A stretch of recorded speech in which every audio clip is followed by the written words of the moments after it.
بات ہے، یہ استحصال آج بھی کچھ لوگ کرتے ہیں۔ جب ضرورت کی چیزیں نہیں ملتی مارکیٹ میں تو کچھ مالداروں کے پاس یہ چیزیں ہوتی ہیں، اور وہ لوگوں کو جو 10 روپے کی وہ 100 روپے میں بیچتے رہتے ہیں۔ یہ احتکار اسلام میں ناجائز و حرام ہے، لوگوں کی مجبوری کا فائدہ اٹھانا۔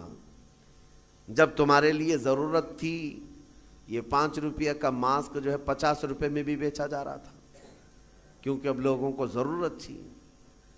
تو لوگوں کی ضرورت کو دیکھ کر کے اس کا منافع بڑھا دینا اور لوگوں کی مجبوری کا فائدہ اٹھانا، اسلام اس کی کبھی اجازت نہیں دیتا۔ جب مدینہ طیبہ میں آئے، ایک یہودی سب کو پانی بیچ رہا ہے، پینے کا پانی۔ صحابہ جو غریب تھے حضور کی بارگاہ میں آئے، عرض کیا کہ یا رسول اللہ صلی اللہ علیہ وسلم، اتنی غریبی ہے کہ ہم پانی خرید کر نہیں پی سکتے۔ حضور اکرم صلی اللہ تعالیٰ علیہ وسلم نے اعلان فرمایا، کوئی ہے ہم میں سے جو اس کنویں کو خرید کر کے اللہ کی رضا کے لیے وقف کرے اور مسلمانوں کو پانی پہنچائے، اس کے لیے اللہ تعالیٰ جنت کی پوری نہر عطا فرمائے۔ حضرت عثمان غنی کھڑے ہوئے، مال والے تھے، پیسے تھے، کہا کہ یا رسول اللہ صلی اللہ علیہ وسلم مجھے اجازت دیں، میں یہ سودا کرتا ہوں۔ گئے، لیکن ماننا بھی تو چاہیے۔ جو مالک ہے کنویں کا اس کے پاس آیا، یہودی تھا، اس سے کہا تو یہ کنواں مجھے بیچ دے، اور ریٹ لگانا شروع کیا۔ کتنا جو تھا ہی نہیں اس وقت کا ریٹ، آپ نے 1000 درہم سے شروع کیا، 1000، 2000، 3000، 4000 درہم چاندی کے سکے کو کہتے تھے۔ 10,000 درہم پر بھی لگایا، وہ دینے کو تیار نہیں ہوا، کہا نہیں میں بیچوں گا نہیں کنواں۔ پھر حضرت عثمان غنی نے ایک راستہ ہی نکالا، کہا اچھا ٹھیک ہے، تو نہیں بیچے گا، پارٹنرشپ میں تو کر لیتے ہیں، آدھا آدھا کر لیں گے، تو آدھا مالک میں آدھا مالک، ایک دن تو بیچ ایک دن میں بیچوں گا۔ وہ اس بات پر راضی ہوا کہ کنواں تو میرے پاس ہی رہے گا، پارٹنرشپ میں لے لوں گا۔ 12,000 درہم چاندی کے سکے دے کر حضرت عثمان غنی نے کنویں کی آدھی ملکیت اپنے حاصل کر لی، آدھی ملکیت لے لی۔ اب اس کے بعد طے یہ پایا تھا کہ ایک دن یہودی کے قبضے میں رہے گا، ایک دن حضرت عثمان غنی کے قبضے میں رہے گا۔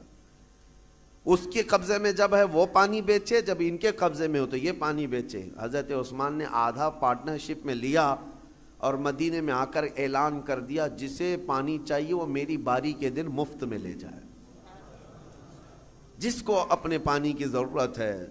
مدینے کے غربا، مساکین اور سب اہل مدینہ حضرت عثمان کی باری کا انتظار کرتے، جس دن ان کی باری ہوتی سب پانی لے لیتے، اور جب یہودی کی باری ہوتی وہ مکھیاں مارتا بیٹھتا، کون خریدتا؟ جب پانی مفت میں تقسیم ہو رہا ہو تو پیسے دے کر اس سے کون لیتا؟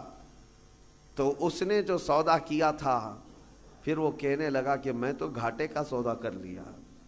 عثمان چالاکی کر گیا، یہودی کہتا رہا، اور اس کے بعد کئی دن تک اس کے کنویں پر کوئی خریدار نہیں آتا۔ تو اب حضرت عثمان کے پاس وہ آیا اور کہا باقی آدھا بھی خرید لو، آدھے کی جو پارٹنرشپ چلا رہے ہو باقی آدھا بھی تم خرید لو۔ حضرت عثمان غنی اس وقت کہتے ہیں اب مجھے خریدنا نہیں ہے، پارٹنرشپ پہ ہی چلیں گے، آدھے آدھے پر ہی چلیں گے۔ پھر حالات یہاں آئے کہ بہت اونے پونے اس یہودی کو چند سکوں پر، چند درہموں پر اپنا پورا کنواں دے کر جانا پڑا۔ حضرت عثمان غنی نے بہت مختصر سی دولت سے باقی کا کنواں خرید لیا، اور اس کے بعد بارگاہ رسالت مآب صلی اللہ علیہ وسلم میں حاضر ہوئے۔ عرض کرتے ہیں یا رسول اللہ صلی اللہ علیہ وسلم، اس کنویں کی ملکیت مجھے پوری کی پوری حاصل ہو گئی، میں آپ کو گواہ بنا کر عرض کرتا ہوں میں اس کنویں کی ملکیت سے دستبردار ہوتا ہوں، آج سے یہ کنواں صرف اور صرف اللہ کے نام پر وقف ہو گیا۔ جسے پانی چاہیے وہ کنواں آج بھی 1400 سال کے بعد پانی دے رہا ہے، مدینے میں آج بھی موجود ہے، پورے مدینے کو پانی پلایا۔ مدینے والے جب تک رہے پانی پیتے رہے، پورے خلفائے راشدین کا دور گزرا، صحابہ تابعین کا دور گزرا، نہ جانے کتنے بادشاہوں کا دور گزرا، وہ کنواں اسی طرح موجود ہے۔ آج کے دور میں بھی جا کر کے دیکھیں، پورا ایک محلہ ہے بیر عثمان نام سے مدینے میں۔ بیر عثمان کا مطلب ہوتا ہے عثمان کا کنواں، پورے محلے کا نام ہے۔ یہ میں آپ کو یہ کہنا چاہتا ہوں، اللہ نے اگر آپ کے پاس کوئی چیز دولت عطا کی، نعمت عطا کی، اس کو اگر مخلوق خدا پر ریٹرن کرتے ہو ختم نہیں ہوتا، مولا ہمیشہ کے لیے قائم فرما دیتا ہے۔ اور قرآن میں وَأَمَّا مَا يَنْفَعُ النَّاسَ فَيَمْكُثُ فِي الْأَرْضِ، جو لوگوں کو نفع دیتا ہے وہ زمین میں ہمیشہ برقرار رہتا ہے۔ لوگوں کو نفع دیتا ہے وہ زمین میں برقرار رہ جاتا ہے۔ آج کے اس ظالمانہ نظام کے خلاف میں بات کروں گا۔ اقوام متحدہ UN کی رپورٹ کے اعتبار سے، ابھی پچھلے سال کی بات کر رہا ہوں، 2022 میں تقریباً 53 کنٹریز ایسی ہیں جس میں 11.5 کروڑ لوگ صرف بھوک کی وجہ سے مرے ہیں۔ 11.5 کروڑ لوگ بھوک مری۔ یہ دنیا کا اتنا بڑا وہ ہے۔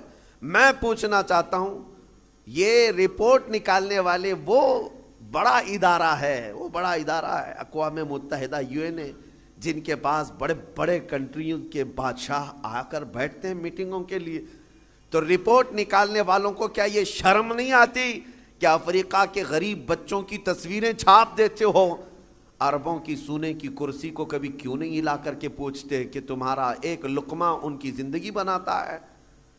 کیوں نہیں پوچھا جاتا؟ دنیا میں یہ نظام نہیں ہے۔ دنیا آج مالداری کے حصول میں اور کمپٹیشن میں اتنی آگے بڑھ رہی ہے، ہر کوئی مال میں کمپٹیشن کرنا چاہ رہا ہے۔ آج عربوں کی حالت بھی دیکھیں آپ جا کر، وہ اونچی بلڈنگیں بنانے میں ایک دوسرے کی دوڑ میں لگے ہوئے ہیں۔ کسی کو 150 منزلے کی بنانی ہے، کسی کو 200 منزلے کی بنانی ہے، اور ایسے ایسے پروجیکٹ پلان لوگوں کے درمیان متعارف کرانا چاہتے ہیں۔ سعودی بھی دوڑنے لگ گیا، قطر بھی دوڑ رہا ہے، UAE بھی دوڑ رہا ہے۔ مال کی ریل پیل اتنی ہے، لیکن ان کے قریب میں یمن کے 50 لاکھ لوگ بے گھر ہیں، سیریا کے، شام کے، عراق کے، فلسطین کے بچے کھانا تو دور، بیماری میں دوا کی ایک گولی انہیں میسر نہیں ہے۔ وہ چھوٹی چھوٹی بیماریوں میں دم توڑ جاتے ہیں، مر جاتے ہیں۔ ہے تو امت مصطفیٰ، ان مالداروں سے سوال ضرور ہوگا۔ ان کے بغل میں، بلکہ ان کے سائے میں وہ تمام قومیں ہیں جو چیخ رہی ہیں، لیکن کسی کی چیخ ان کے کانوں تک نہیں آتی۔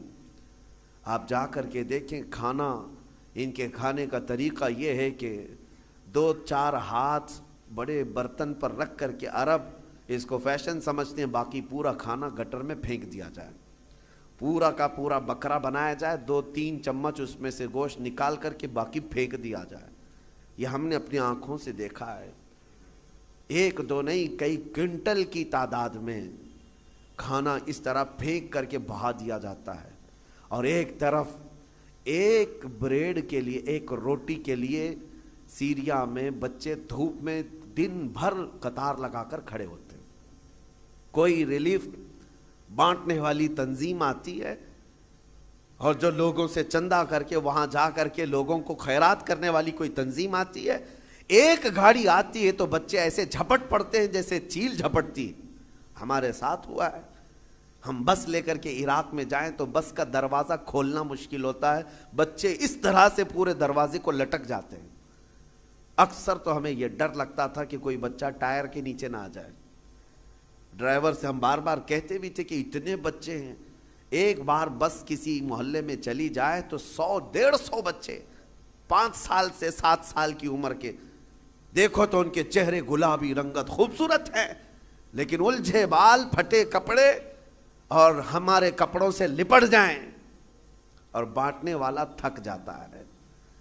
مجھے یاد ہے 11ویں شریف کے موقع پر بکرے ذبح کر کے ہم نے اپنا نہیں پکایا، ان غربا اور مساکین کے جو ریفیوجی کیمپ تھے اس میں لے کر کے گئے۔ ایک ایک گوشت کا ٹکڑا 1/4 کلو کا ہوتا تھا، 1/4 کلو کا گوشت کا ٹکڑا ایک ایک کو تقسیم کیا جا رہا ہے۔ بچے اس طرح سے جھپٹ کر کے لیتے، اور میں نے دیکھا ہماری آنکھیں بھیگ گئی تھی۔ وہ جب گوشت کا ٹکڑا لے کر اپنی جھوپڑی میں جا رہے تھے تو چوم چوم کر کے آنکھوں کو لگا رہے ہیں، اور پکار پکار کر کے اپنی اماں سے کہہ رہے ہیں کہ گوشت آ گیا گھر میں، گوشت آ گیا گھر میں۔ یہ کیفیت ان ممالک کی میں بتا رہا ہوں جہاں امت مصطفیٰ آباد ہے۔ میرے عزیزو، یہ درد اس لیے کہہ رہا ہوں، ایک طرف سرمایہ دارانہ نظام ہے، عربوں کی پیسوں کی ریل پیل دیکھو، ان کو سونے کی کرسیاں بنانا ہے، سونے کی کموڈ بنانا ہے، ان کو لگژری گاڑیوں کا کلیکشن جمع کرنا ہے، اور کوئی امریکہ اور سپر پاور کنٹری کا کوئی بادشاہ آئے، کوئی بڑا لیڈر آئے تو اس کو سونے کی زنجیروں سے اور اس کو گفٹ سے بھر دینا ہے، لیکن ایک غریب کو 2 لقمے کھلانے کی ان کے اندر توفیق نہیں۔ یہ سارا مسئلہ صرف توفیق الہی سے ہے۔